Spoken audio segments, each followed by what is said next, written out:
என்ற அணியில் சுகிஷ்ணா அவர்கள் 2ஆம் ஆண்டு சிஎஸ்சி மாணவி அவர்களை அழைக்கிறோம்.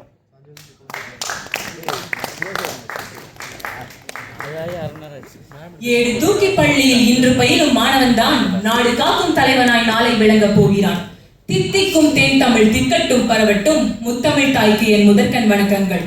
இதற்கான பெருங்கடலில் எதிர்நீச்சல் போட்டு நித்தம் நாம் பேசிட எழுதிட பேரமை புரிந்திட நடுவர் அவர்களே, ஆசிரியர் பெருமக்களே, வருங்கால தூண்களே, எதிர்காலம் நீங்களே, என் அன்புக்கு இனிய மாணவ செல்வங்களே, ஆன்றோர்களே, சான்றோர்களே, என்னை போன்றோர்களே, வையகமே வானகமே, என்னை வாழ வைத்த தமிழகமே, உங்கள் அனைவருக்கும் என் முதற்கண் வணக்கம் ஆகட்டும் என்று சொல்லி தலைப்பிற்குள் நுழைகிறேன். தாருங்கள் தங்கள் காதுகளை. இன்றைய இளைஞர்களின் வாழ்க்கை ஒரு பூந்தோட்டமா இல்ல போராட்டமா அப்படின்றதுதான் இப்போ தலைப்பு. நான் அது ஒரு பூந்தோட்டம் அல்ல, முடிவில்லா போராட்டமே என்று ஆணித்தரமாக வாதிட வந்துள்ளேன். ஒரு பூந்தோட்டத்தில் மலர் தானாக மலரும். அதற்கு போட்டி இல்லை, அழுத்தம் இல்லை, மேலும் ஒப்பீடு இல்லை.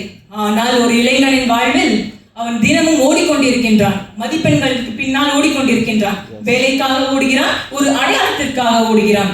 அவன் சிரிப்பின் பின்னால் சுமை உள்ளது. அவன் கனவின் பின்னால் கடன் உள்ளது. அவன் முயற்சியின் பின்னால் பயம் உள்ளது.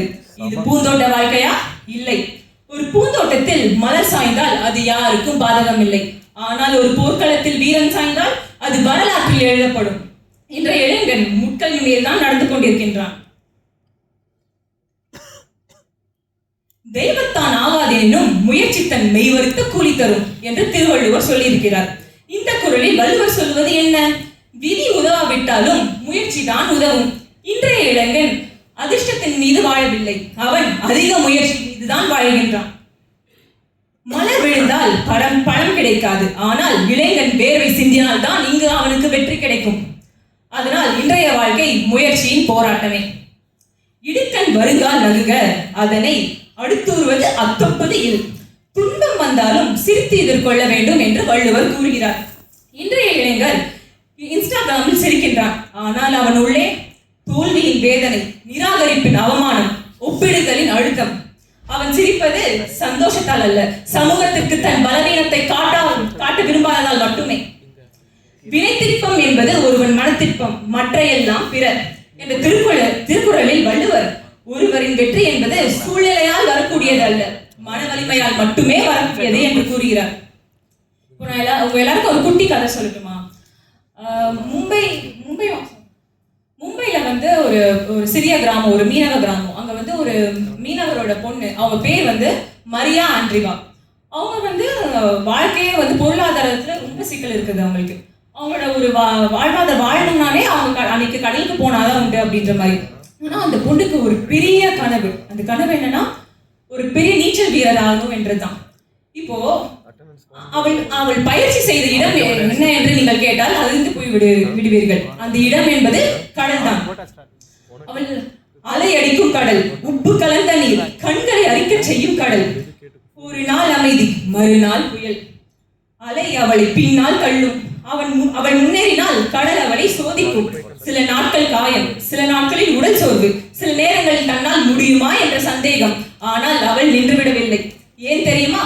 அவளுக்கு அது ஒரு விளையாட்டு இல்லை, அவளுடைய வாழ்க்கையை மாற்றும் வாய்ப்பாக அது அவள் பார்த்தாள். இந்த மீனவரின் மகள் கடலில் பயிற்சி செய்துதான் உலக வரலாற்றில் இடம் பெற்றாள்.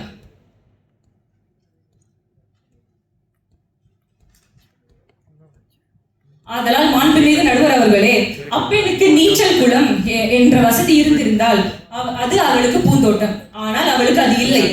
கடலில் தான் அவள் அனைத்து பயிற்சியும் செய்தாள். சூழ்நிலையை வென்றாள், சந்தேகங்களை வென்றாள். அது என்ன? அது போராட்டமே. இன்றைய இளைஞர்கள் வாழ்க்கையும் அது போலதான். அவர்களுக்கு எல்லா வசதிகளும் இருக்கிறது என்று நாம் நினைக்கின்றோம். ஆனால் உண்மையில் அவர்கள் தினமும் அலைகளை எதிர்த்து நீந்திக் கொண்டிருக்கின்றார்கள். காணப்படாத காயங்கள், சொல்லப்படாத கவலைகள், கைவிடப்படாத கனவுகள், இதுதான் இன்றைய இளைஞர். ஆதலால் நான் என்ன சொல்ல வருகிறேன் என்றால், முன்னொரு தலைமுறை வாழ்க்கையை சந்தித்தது. இன்றைய இளைஞன் வாழ்க்கையை எதிர்கொண்டிருக்கின்றான். முன்னொரு காலத்தில் பிரச்சனைகள் குறைவு, இன்று வாய்ப்புகள் அதிகம். ஆனால் அதைவிட எதிர்பார்ப்புகள் அதிகம். இன்றைய இளைஞன் தன் கனவுக்காக மட்டும் போராடவில்லை, இந்த சமூகத்தில் தன் இடத்தை நிரூபிக்கிறதுக்காக போராடுகின்றான். அவன் தோல்வி அடைந்தால் அது ஒரு மதிப்பெண் குறைவால் அல்ல, அது தன்னம்பிக்கைக்கு வரும் சோதனை. இன்றைய இளைஞன் மலராக இல்லாமல் காற்றை எதிர்த்து நிற்கும் மரமாக நிற்கின்றான். அதனால்தான் மாண்புமிகு நடுவர்களே, இன்றைய இளைஞர்களின் வாழ்க்கை சுகமான பூந்தோட்டம் அல்ல, சோதனைகளை சமாளித்து எதிர்காலத்தை உருவாக்கும் ஒரு விடாமுயற்சியின் போராட்டமே போராட்டமே போராட்டமே என்று சொல்லி உங்களிடமிருந்து விடைபெறுகிறேன்.